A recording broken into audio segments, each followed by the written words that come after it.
in that moment, we had always felt that Biggie and Puff were copying us. Always. They were always like, they'd see us in the club, and it seemed like the next day a record would be made. You thought Biggie and Puff were copying you guys? No, they were. No and doubt. And who's we? It's you and Jay? Yeah, my whole crew, Roc-A-Fella. So we was really getting money. You know what I mean? So, you know, no disrespect to Biggie, but it was a different hustle. We weren't like on the street pitching work. You know what I mean? We was a connect. So it was a different kind of thing. But that lifestyle of hustler and all that was us. That was them copying us, for sure. I was there when Biggie and Pac were in the club in LA, and J.O. Felony was performing. Like, I was there for that. As far as him and I having any personal business together, not really. And, you know, basically around the time that, you know, he did pass was around the time where it was that division of East and West, which I didn't really love. I thought that was, I didn't love that game at all. You know Pac just got killed. It ain't no kind of business Big was doing. Big couldn't even walk, he couldn't run. They was pushing him around in a wheelchair, brother. Why the hell would you rent studio time at LA for him to finish your album when in fact you got your own studio at Daddy's house? Let's keep it a buck. Let's stop this man. Let's stop doing these interviews, man. In the aftermath of tragedy, who really profits? It's a question hip-hop has long been afraid to confront. Today, we dive headfirst into one of the genre's most controversial and haunting mysteries, the deaths of 2P and Biggie, and the question of whether someone turned loss into legacy and pain into profit. Dame Dash, the outspoken co-founder of Roc-A-Fella Records and longtime cultural critic of the music industry, has decided it's time to speak up. His recent comments have stirred up not only old rivalries, but new debates. Did Diddy build his empire off the demise of others? Did the moguls of the 90s stand silent while chaos brewed behind closed doors? This video isn't just about rehashing the past. It's about the parts of hip-hop history that were never meant to see the light of day. Buckle up, because the industry has some skeletons that Dame Dash is ready to drag out of the closet. Now, it was this documentary that claimed, which we know wasn't true. Yeah, check this out. We don't talk about things that are nonsense. We don't even entertain nonsense, my brother. So we're not even going to go there, with all due respect, but I appreciate you as a journalist asking. Thank you. Because listen, 7 years ago, I'd have been like, yo, did you hire somebody to kill Pac? But no, you do it like a journalist. Yeah, no, I mean, we wouldn't even get into nonsense like that. You know what I'm saying? It's nonsense. Which we never believed, by the way. Yeah, thank you. I'm curious to know. I'm curious to know, how could you know that somebody was a girl just because it was put in a different sentence structure? Yeah. And you still think it's okay until the rest of the world says so? So then I got a question for you. So you said you don't want to comment on Diddy, right? And I didn't want to comment on it. I said there's certain things. Well, wait a minute though. Then it's a double standard, because with Diddy, it's been proven that what he's done with young, you know, the speculation with young boys and all these other things that coming up with 30 million. I'm not running around. Do you think the market needs to know about that? But I know him personally. Right. You don't know Pause Puff. So I know him. I don't know R. Kelly personally. You do. Right. So why would I jump in conclusion if I don't know the guy personally? What I'm saying is, if you hear a guy 18-year-old. Right. Are you interviewing him? He's got an open invitation. I wouldn't. I know you wouldn't. Yeah. That's where we differ. So I guess what I'm saying is, what I was asking, and again, I'm not saying I still at all. I'm not saying I ever did. It's just, it's not for me to knock anyone down while they're down, unless I had a personal problem with them. But doesn't mean I'm. It's just I'm not going to do that. But just because I know him. But I'm not going to be a fan. Honestly, as it relates to Michael Jackson, I still listen to Michael Jackson. I do as well. And I went to Never Never Land when he wasn't there with Kadada, you know, out of curiosity. Yeah. Well, I wasn't a kid. You know, he would get knocked out. You know what I mean? But I wasn't jacking that, though. I wasn't cool with it. So I'm just saying, I wasn't a fan of him. How could you be a fan of a person that you know? And the reason I was using you is because, what do you think the average person is doing? They see things that are immoral. They look past it until it's public opinion. And I'm a person that can't look past things until it's public opinion. So put it like this. If I had a problem with Puff, and I may or may not, it didn't just start after everyone started having a problem with him. I was never at none of those parties. You never seen me in no real pictures with him other than the last 20 years. And I was at his party once at the Hamptons with Aaliyah, Jennifer Lopez, and Natani. But that's it. And we left early. But just because I don't him publicly, or privately, it don't mean I'm gonna diss him publicly. But if you diss me publicly, I'm getting at you if I know you. It started with a photo, just one snapshot, but powerful enough to reignite decades of suspicion. The image showed a young Dame Dash, Jay-Z, Aaliyah, Busta Rhymes, Jennifer Lopez, and Diddy, all posing together on a large bed at a party. That party, once seen as just another industry gathering, has now become a subject of deep scrutiny, especially following Diddy's legal troubles and arrest. When Combs didn't get his way, he was violent, and he subjected victims to physical, emotional, and verbal so that they would participate in the freak-offs. The freak-off, a term that has now not only become synonymous with Sean Diddy Combs, but it is at the center of his federal case. We're going to explain some of the major accusations and details surrounding the freak-offs and what this could mean for the indicted rapper. The main theme here, the main allegation, is that Combs led a criminal enterprise. And the goal of this criminal enterprise, other than to operate a global media and entertainment business, was to engage in of women, trafficking, forced labor, prostitution, the distribution of drugs, to use violence and threats, to commit crimes like kidnapping, arson, bribery, obstruction of justice, to carry out their goals, their missions, all the while making sure to satisfy the desires of Sean Combs. And one of those desires, as alleged by the government, by prosecutors, and also alleged by several Combs accusers in separate civil lawsuits that they filed against him, were the commission of freak-offs. So with that in mind, now we're going to get into these shocking details surrounding these freak-offs. And I guess we should start with saying, what are freak-offs? So you have something huge coming up, which is a documentary about P. Diddy, Puff Daddy, P. Diddy. Yeah. Did he do it, right? I know he did it. You've been heavy on social media talking about it. He did it. And I'm the only one who's been vocal about this long before it actually. Oh, you've been saying this for a long time now. And then no one was, they're just, why is he saying this? And now it's coming out like crazy. I mean, but I also didn't participate. I also didn't go to those parties. Yeah. So a lot of the celebrity culture that you don't hear saying anything is because they participated to a degree. Was there a reason you never went to those parties back in the day? Obviously, I know what was going on there, but is there a reason you never did? I'm just not with all that freak.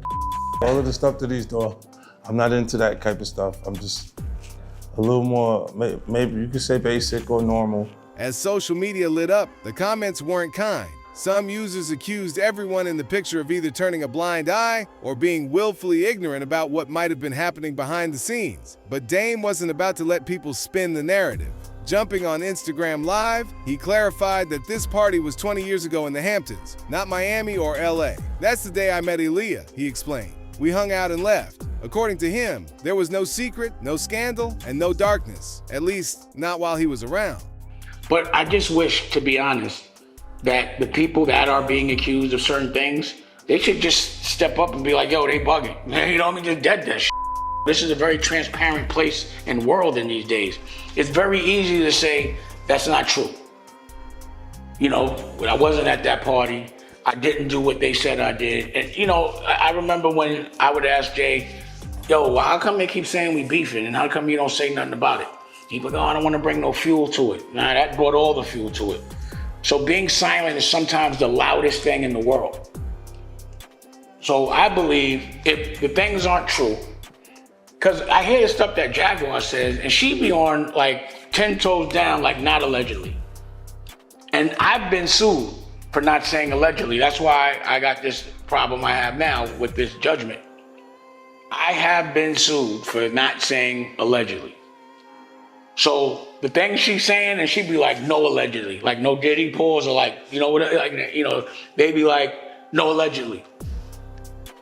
I would think that they could shut that down. So I'm curious. Now, I'm not saying it's true or not. I'm saying, yo, well, how come when I say the little, I got sued again by that, again, I don't want to get sued, right? Because they take anything. But Josh Weber, the dude that's pretending he directed a movie I directed based on my personal account, sued me in LA again for $4 million for a interview I did with Earn Your Leisure where I didn't even say his name.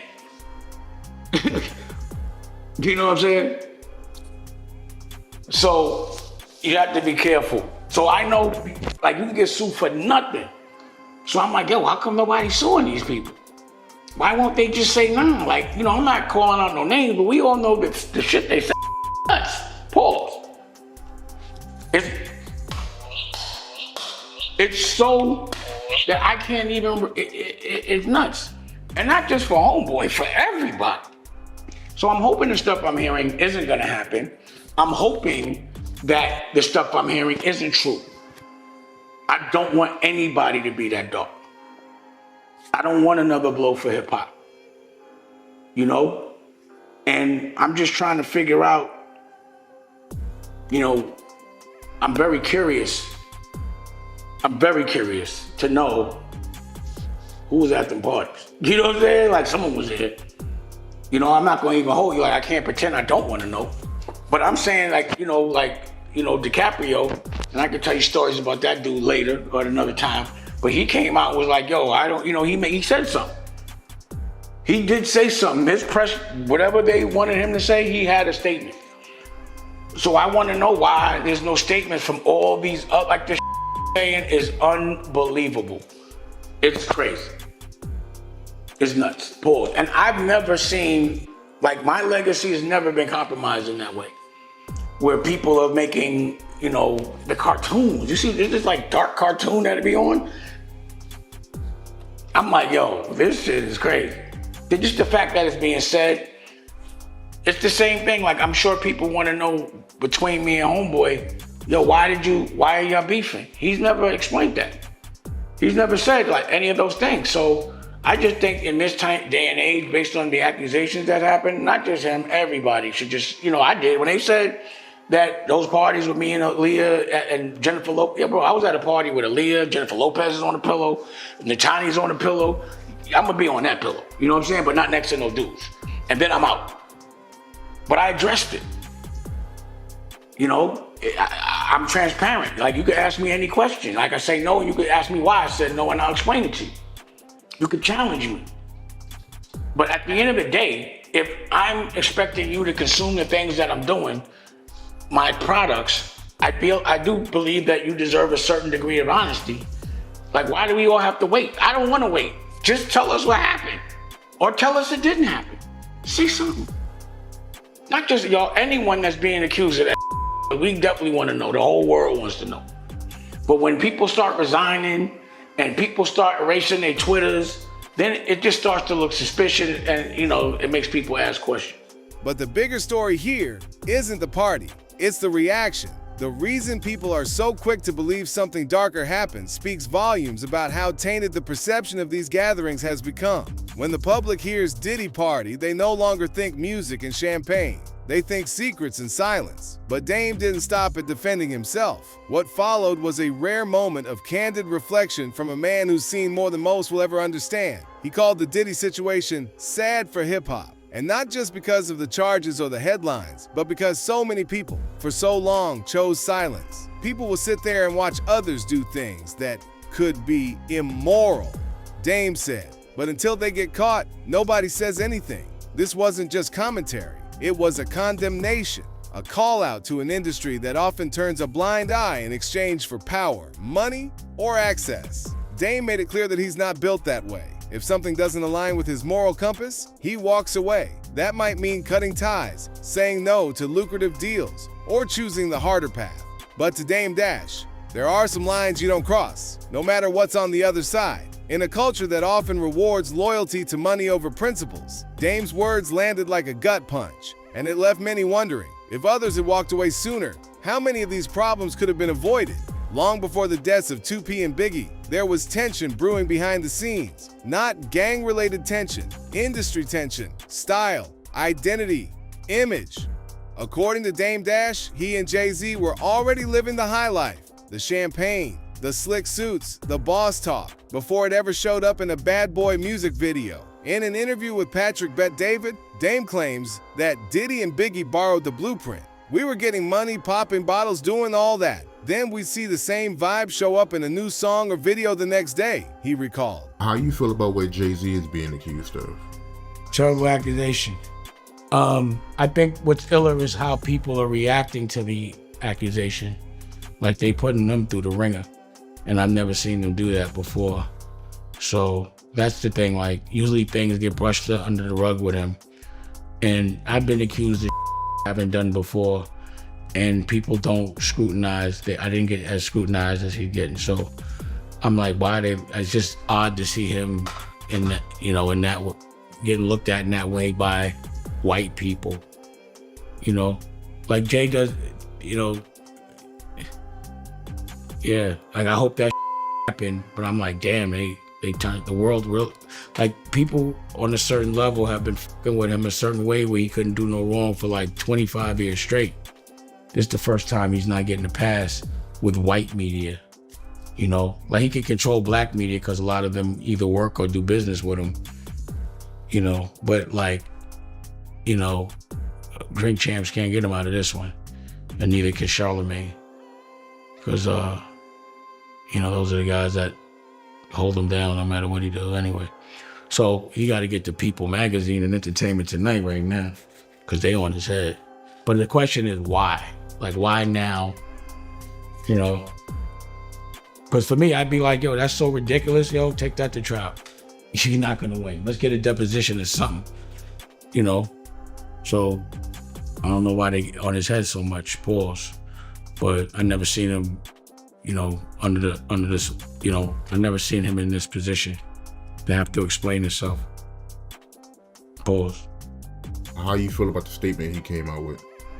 I mean, I didn't hear him say anything. I heard a piece of, like I said, for me, I'm doing an interview, so I talk. I thought it was long. For a statement, I thought it was long, pause. But, I think right now, his silence is the worst thing for him.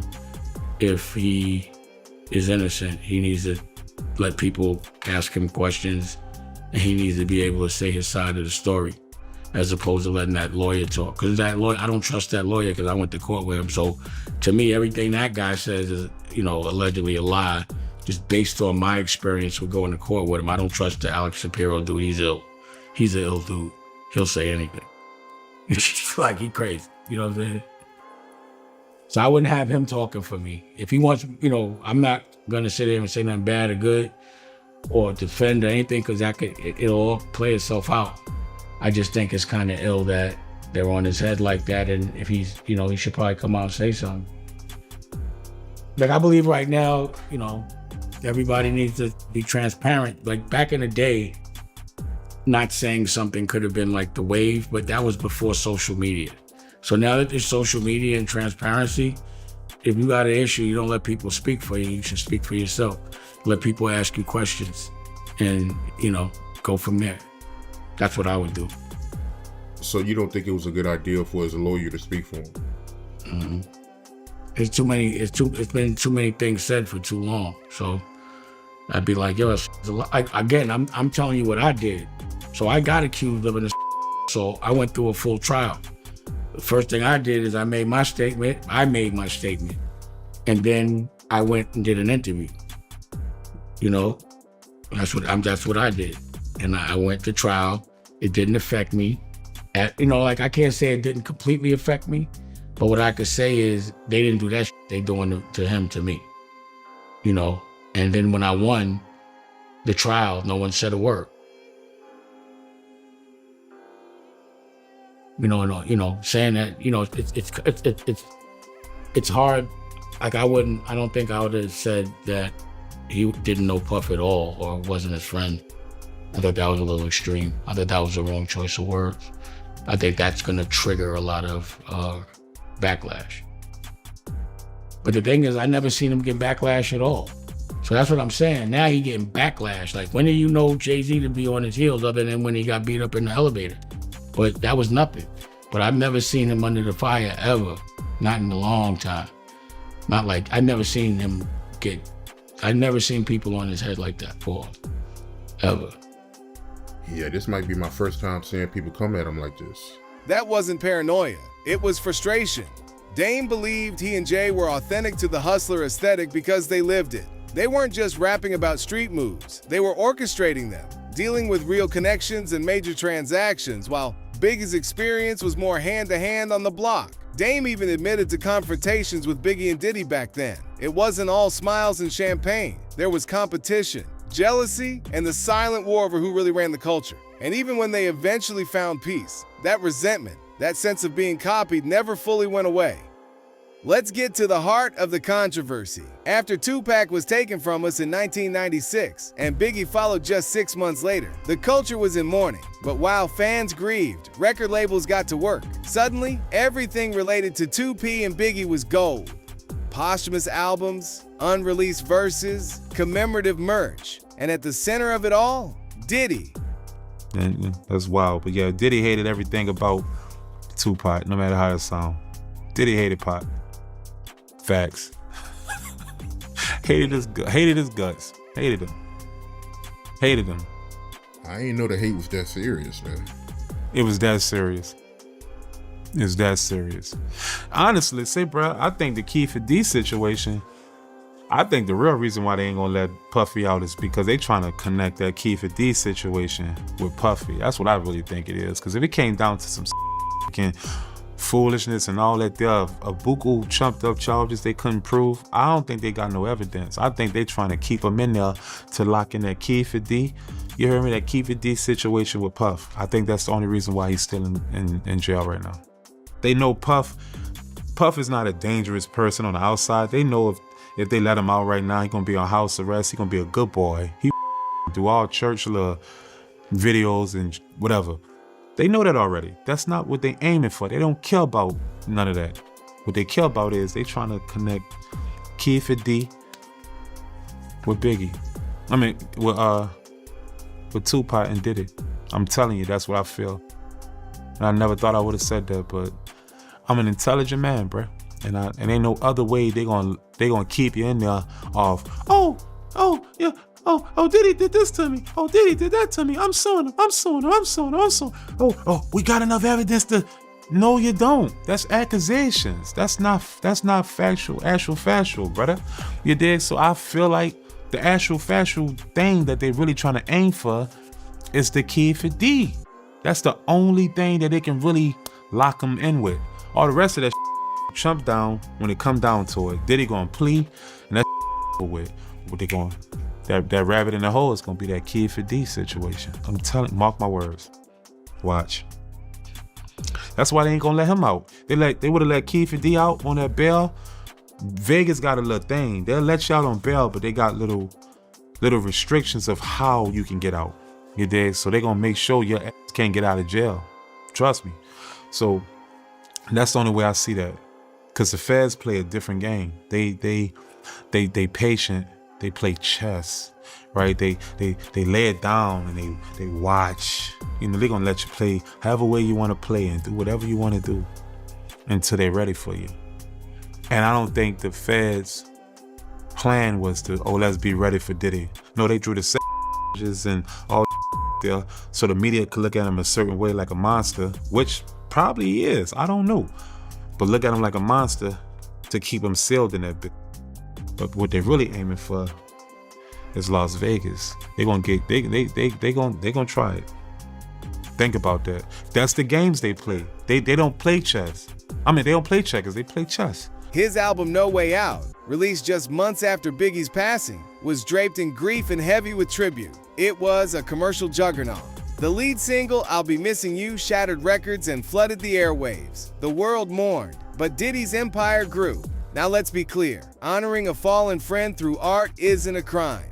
But when that tribute becomes a brand, a launchpad, and a money-making machine, people start asking hard questions. Dame Dash, in his own way, is asking those questions now. Who gained the most in Biggie's absence? And did the label?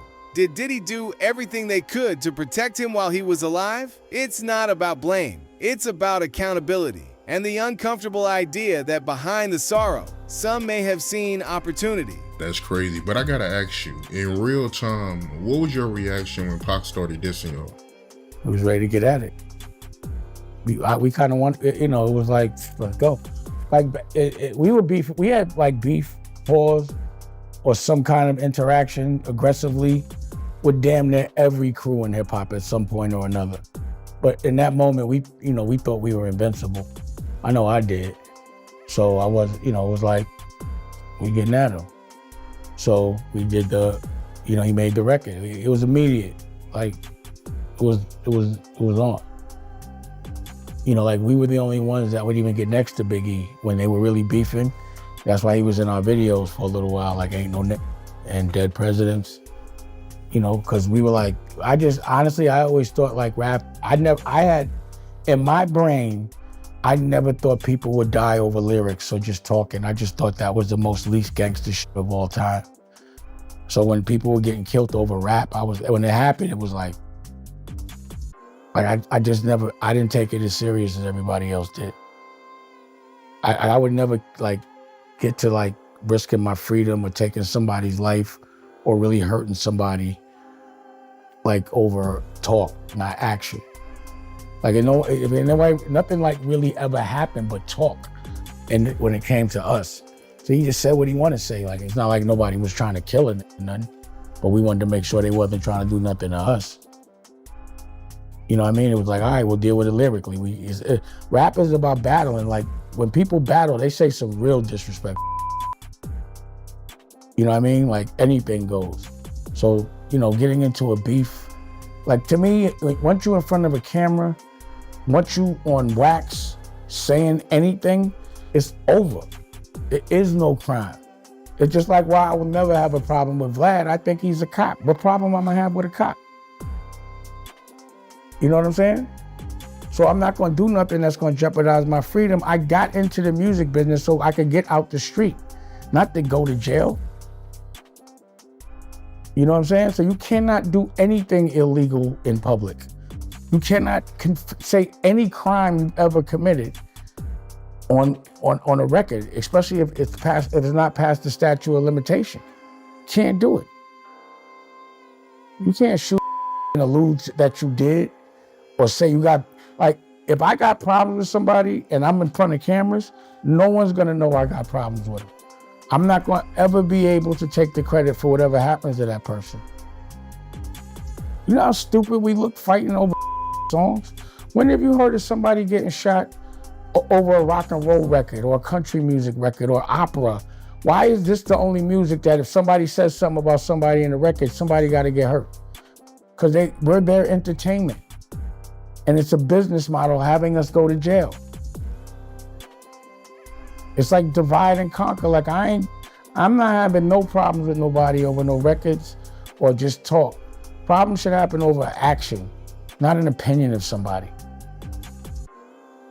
It's the dumbest shit. Like, have you been to a rap battle? And if people could say and not fight and not have to get to the guns, this Pac ain't say but so much. What my nigga trying to hurt him?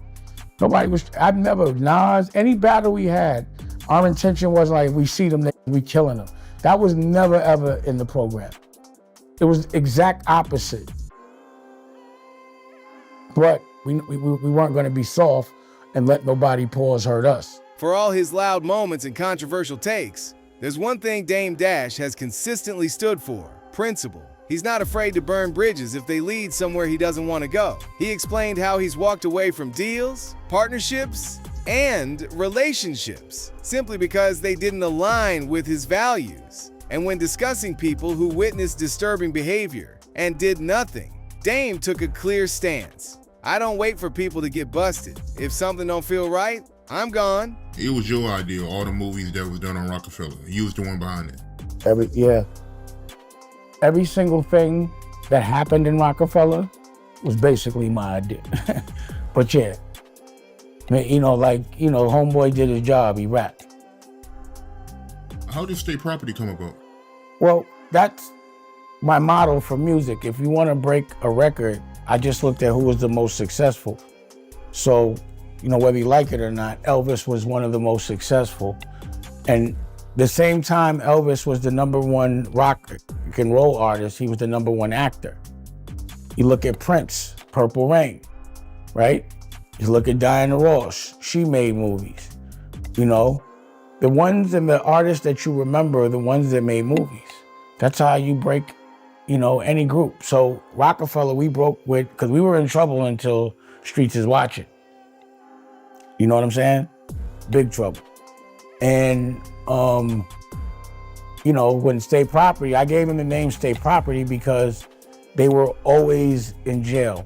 Every one of them except Freeway always had a case. So he's like, yo, we might as well just call y'all State Property. And it was about making a movie, and in the movie, putting all the crew in there, putting all the clothes, you know. It was based, it was inspired by things and true events that had actually happened, but then it got completely exaggerated and turned into straight fiction. And then we made a soundtrack, and I put, the way I looked at it was, because every artist, you know, had a budget. But if I could do one project and put all the artists on it, it wouldn't come out their budget. There would be a new budget. And whichever record or single from that soundtrack kicked off, that would be the artist that would come out first. That would dictate, you know, who we would put our attention on, because you couldn't work all these different records at one time. It's just too much money on the street and not enough resources and not enough manpower. And what came out of that, I think, was Chris and Neef, their single, it was a bunch of stuff.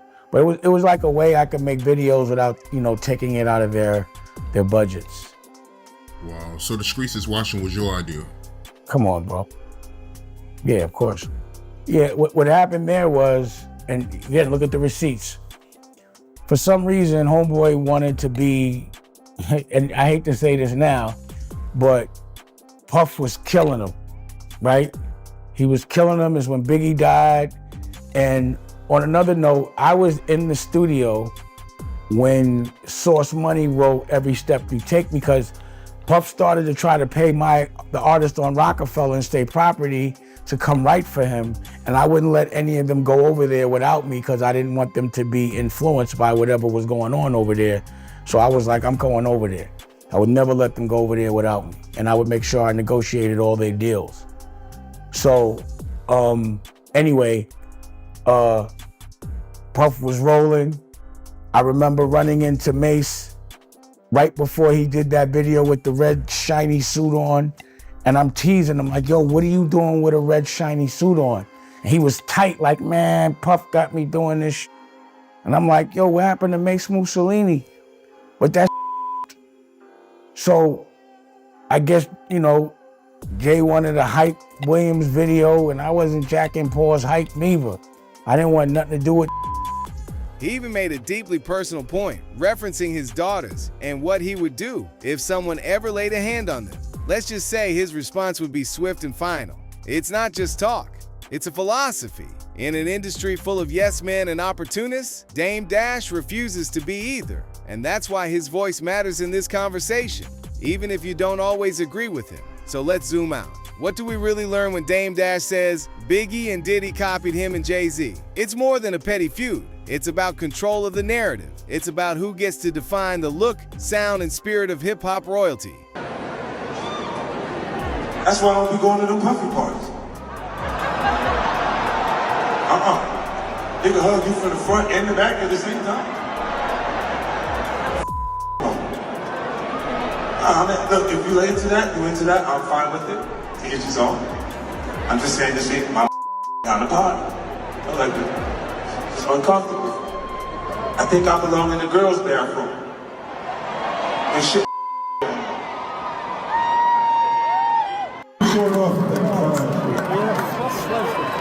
I hate when they leave me to talk because I always say the wrong thing. I always say the wrong thing. Last time they left me, I said something about Puffy. You saw that? You saw that clip? Yeah! I gotta stop doing that. I've been talking to a therapist trying to help me with saying. I said crazy for no reason.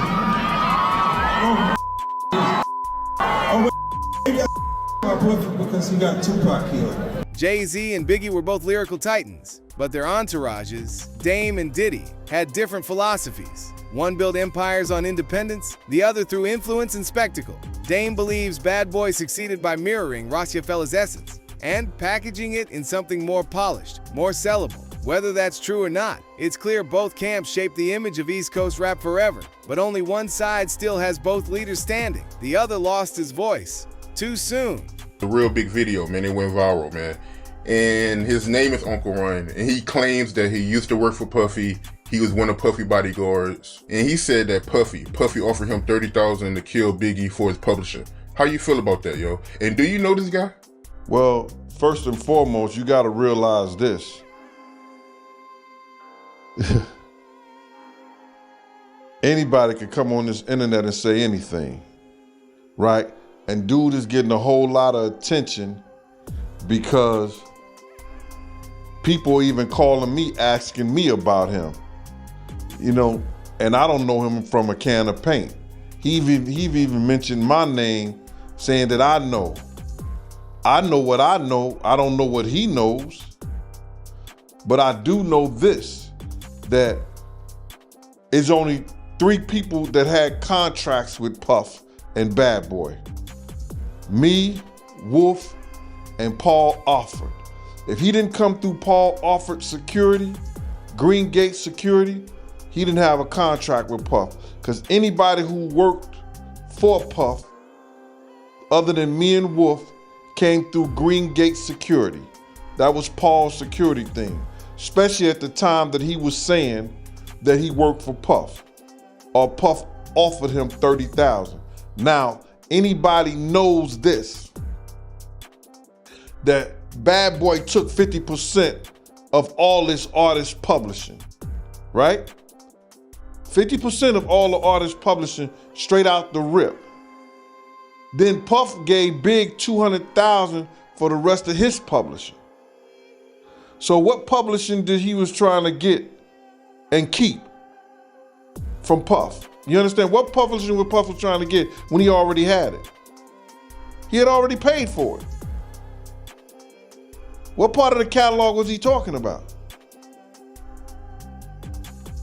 I don't understand that.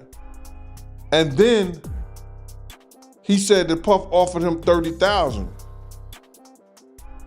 I can't say he lied, but I can say that he wasn't a part of Bad Boy security that I know. I knew everybody who worked during them days.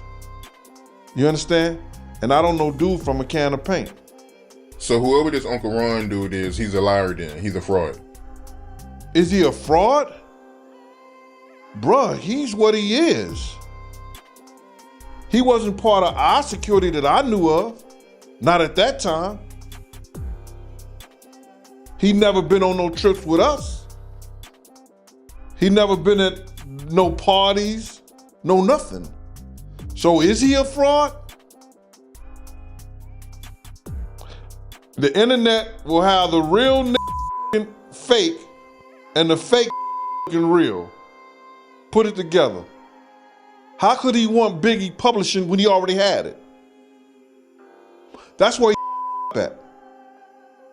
That's where he at. How you want something that you already own? Yeah, you right. You right. I know I am. That's where at. Bad Boy owns 50% already as an artist. They got 100%. Bad Boy takes 50% right off the top. Then he gave Big $200,000 for the rest of his publishing. So now the other stuff goes to the producers or whatever, or the music. So what is he talking about? And that imbalance. Jay-Z continuing to rise. While Biggie's image is frozen in time, created a void that others filled with stories, tributes, and products. At the end of the day, this story is about more than hip-hop. It's about integrity, about what happens when people see warning signs but choose not to act, about the thin line between tribute and exploitation. Dame Dash isn't claiming to have all the answers, but he's shining a light on questions we should have been asking a long time ago. Who benefits when legends fall? Who makes millions off memories? And why does it always seem like the same people walk away richer, while others are left with silence and grief? So now it's your turn. Was Diddy simply honoring a friend? Or was he quietly building an empire while the culture mourned? Was Dame Dash right to speak out? Or is this just old beef being reheated? Leave your thoughts in the comments. If you found this commentary insightful, hit that like button and share this video with someone who remembers when hip-hop was real, raw, and dangerous. And remember, legacies are built not just on what we do, but what we allow. Let us know your thoughts in the comments below. And don't forget to like and subscribe for more such content. Until then, fam, keep it real.